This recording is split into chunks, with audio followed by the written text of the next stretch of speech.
তার কারণে আল্লাহ রাব্বুল আলামিন নাপাক পশুকে আল্লাহ রাব্বুল আলামিন জান্নাতি করেছেন, নাপাক পশুকে জান্নাতি করেছেন। আসহাবে কাহাফের সেই ওয়াকিয়াটা যদি আমরা দেখতে যাই, আসহাবে কাহাফের সেই আল্লাহর ওলিগণ, সেই 7 জন আল্লাহর ওলি ছিলেন।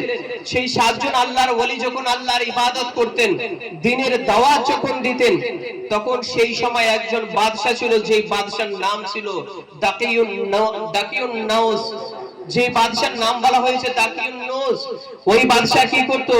আল্লাহর ওলিদের উপরে জুলুম করত, অন্যায় করত, অত্যাচার করত। কিন্তু তারপরেও আল্লাহর ওলিগণ কি করেছিলেন? আল্লাহর দ্বীনের দাওয়াত, নবী মুস্তাফা সাল্লাল্লাহু আলাইহি ওয়াসাল্লামের কালেমার দাওয়াত ওনারা কি করেছিলেন? প্রচার করেছিলেন। দ্বীনের দাওয়াত দেওয়ার জন্য ওনারা কি করেছিলেন? জুলুম সহ্য করেছেন, অন্যায় সহ্য করেছেন।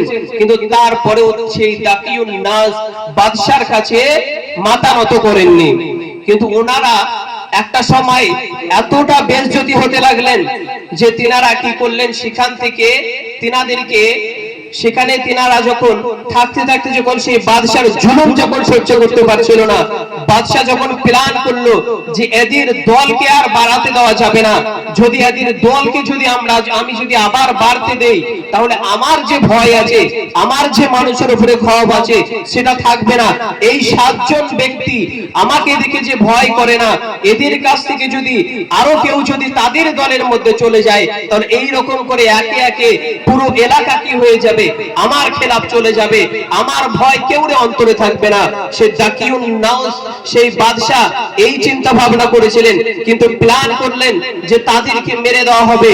আল্লাহ রাব্বুল আলামিনের হুকুমে তাদের কাছে খবর চলে এলেন। সেই আসহাবে কাহাফের সেই 7 জন আল্লাহর ওলি ওনারা কি করলেন? সেখান থেকে পাশেই এক পাহাড় ছিল, সেই পাহাড়ের মধ্যে এক গর্ত ছিল। বলা হয়েছে ওনারা সেই বাদশার ভয়ে ওনারা কি করলেন? সেই গর্তের মধ্যে গিয়ে পানা নিলেন এবং সেই গর্তের মধ্যে ঢুকলেন। সেখানে আল্লাহ রাব্বুল আলামিনের কাছে আশ্রয় চাইলেন।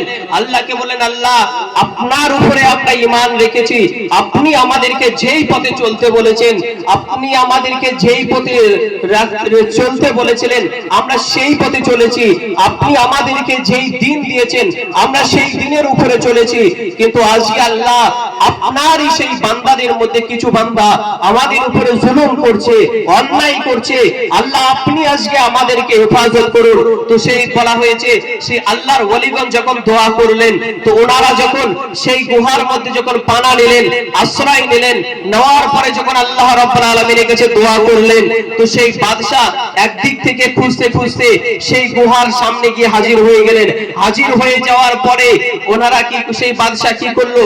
সেই গুহার যে উপরে ফাঁকা জায়গাটা ছিল, ফাঁকা অংশটা ছিল, সেটাকে সিল করে দেওয়া হলো এবং সিল করে দিয়ে তার মধ্যে একটা কাগজ লেখা হলো সেই 7 জন আল্লাহর ওলির নাম, তার সঙ্গে সেই 7 জন ওলির সঙ্গে যে কুত্তাটা ছিল সেই কুত্তাটার নাম লেখা হলো। লিখে সেইখানে সেই দেওয়ালটাকে, সেখানে সেই গুহার মুখটাকে যখন বন্ধ করে দেওয়া হচ্ছিল, একটা কাগজকে সেখানে নাম লিখে তাদের কর্মকর্তুত লিখে সেইখানে পুঁতিয়ে দেওয়া হলো। এবং তার থেকে 300 বছর পর বলা হয়েছে সে দাকিউন নাস যখন মারা গিয়েছে, মারা যাওয়ার পর যখন অন্য একজন বাদশা সেইখানে ক্ষমতায় আসেছেন, বলা হয়েছে 300 বছর পর সেই গুহাটার দরজাটা, সেই গুহাটাকে যে সিল করে দেওয়া হয়েছে,